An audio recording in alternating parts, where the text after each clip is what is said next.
क्या एक ईमेल वैश्विक तेल व्यापार को हिला सकता है? यमन के हौती विद्रोहियों ने शिपिंग कंपनियों को ईमेल भेजकर सऊदी अरब के बंदरगाहों से दूर रहने की चेतावनी दी। सवाल ये है कि क्या ये सिर्फ एक चेतावनी थी या फिर इसके पीछे कोई बड़ी समुद्री व्यापार की रणनीति। ये खबर यमन के हौती विद्रोही समूह का है, जहां पर उन्होंने शिपिंग कंपनियों को ईमेल भेज करके सऊदी अरब और वहां से जितने भी बंदरगाह हैं उनसे दूर रहने की चेतावनी दी थी। आखिर में इस ईमेल में क्या था? ईमेल में कहा गया था कि जो जहाज़ सऊदी अरब बंदरगाहों पर माल लोड कर रहे हैं या फिर अनलोड कर रहे हैं तो उन्हें हौती वैध सैन्य लक्ष्य यहाँ पे मान सकते हैं। ये चेतावनी 20 जुलाई 2026 के आसपास जारी हुई थी और इसे हौतियों द्वारा घोषित समुद्री नाकेबंदी का हिस्सा माना गया है।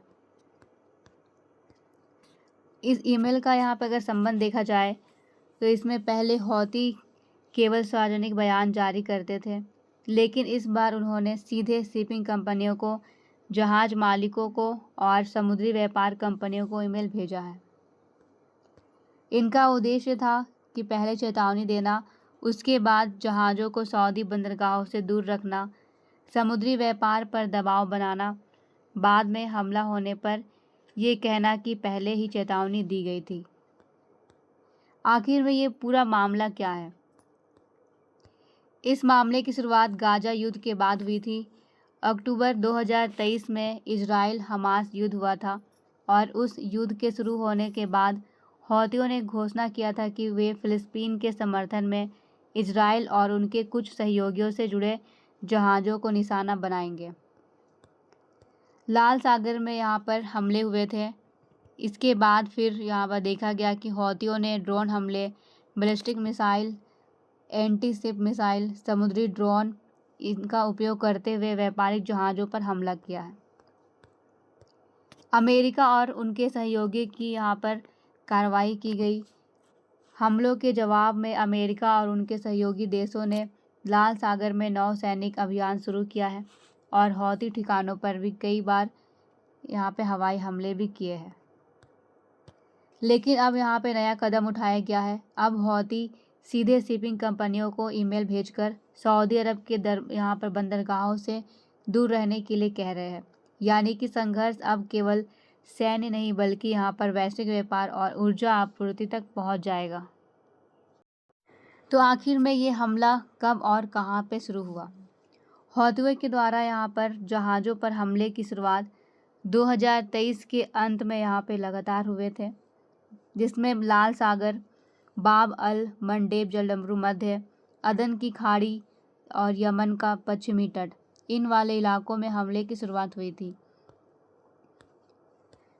ये हौती आखिर में कौन है?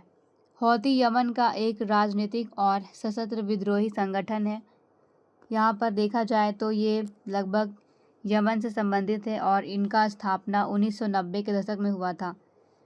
धार्मिक आधार पर देखा जाए तो ये यहाँ पर जैदी शिया समुदाय के हैं। इनका मुख्यालय सना और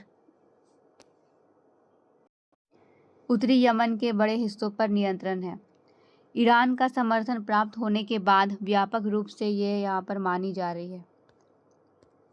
इस खबर से देखा जाए तो बाब अल मंडेब जलडमरू मध्य जो है ये यहाँ पे बहुत ही ज़्यादा महत्वपूर्ण है, क्योंकि ये जलडमरू मध्य लाल सागर, अदन की खाड़ी, अरब सागर और स्वेज नहर के मध्य यूरोप को यहाँ पर जोड़ता है। अगर इस मैप में देखा जाए तो यहाँ पर लाल सागर, बाब अल मंडेब और अरब सागर ये तीनों यहाँ पर जुड़े हुए हैं। जैसे कि यहाँ पर बाब अल मंडेब जलडमरू मध्य है, इसके आगे में यहाँ पर लाल सागर है, फिर स्वेज नहर। इस तरीके से देखा जाए तो यहाँ पर अरब सागर, फिर होर्मुज जलडमरू मध्य है। तो ये पूरा जितना भी यहाँ पर देखा जाए तो ये मार्ग जो है एक दूसरे से यहाँ पे अटैच है और इसके वजह से अगर विद्रोह होता है तो फिर से यहाँ पर जो हमारा तेल है या फिर जो भी यहाँ पर व्यापार होते हैं, इन सारे व्यापारों पर इसका प्रभाव पड़ सकता है। विश्व व्यापार और तेल आपूर्ति पर इसका बड़ा हिस्सा इसी मार्ग से गुजरता है। यदि ये मार्ग बाधित होता है तो फिर जहाज़ों को अफ्रीका के केप ऑफ गुड होप से लंबा रास्ता लेना पड़ेगा और ये इनके लिए बहुत ही यहाँ पे कठिनाइयाँ उत्पन्न कर सकता है। ये मामला हमारे वैश्विक प्रभाव से भी जुड़ा हुआ है।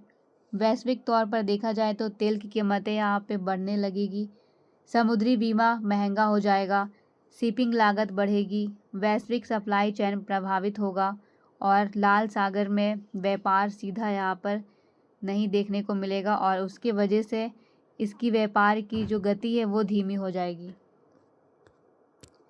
दूसरी तरफ ये हमारे भारत के लिए भी यहाँ पर खतरा है। भारत सऊदी अरब से बड़ी मात्रा में कच्चा तेल आयात करता है। अगर यहाँ पे ये जो युद्ध है अगर यहाँ पे बना रहेगा तो फिर तेल की कीमतें यहाँ पे बढ़ जाएगी, आयात लागत भी बढ़ेगा, महंगाई पर दबाव बढ़ सकता है और भारत की ऊर्जा सुरक्षा यहाँ पे प्रभावित होगी। तो ये जो मुद्दा है ये केवल पश्चिमी देशों से नहीं बल्कि हमारे भारत को भी यहाँ पे प्रभावित करेगा। ये केवल एक ईमेल नहीं था बल्कि समुद्री व्यापार पर रणनीतिक दबाव बनाने का प्रयास था। यदि लाल सागर में तनाव बढ़ता है तो फिर इसका असर वैश्विक तेल बाजार पर, अंतर्राष्ट्रीय व्यापार और भारत की ऊर्जा सुरक्षा पर भी पड़ेगा।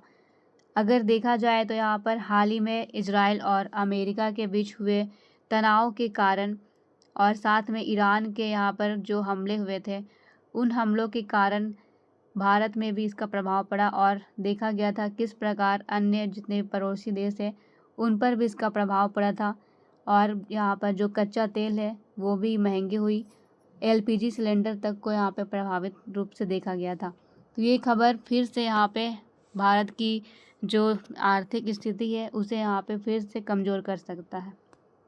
तो इस प्रकार यहाँ पर खबरों को प्राप्त करने के लिए आप हमारे चैनल को लाइक, सब्सक्राइब और बेल आइकन को प्रेस कर सकते हैं और साथ में यहाँ पर न्यूज़ की जो पीपीटी है उसे प्राप्त करने के लिए डिस्क्रिप्शन में टेलीग्राम का लिंक दिया हुआ है, आप उसे ज्वाइन कर सकते हैं जहाँ पे आपको यहाँ पे टेलीग्राम की लिंक के द्वारा जो भी पीपीटी है वो मिल जाएगी। Thank you.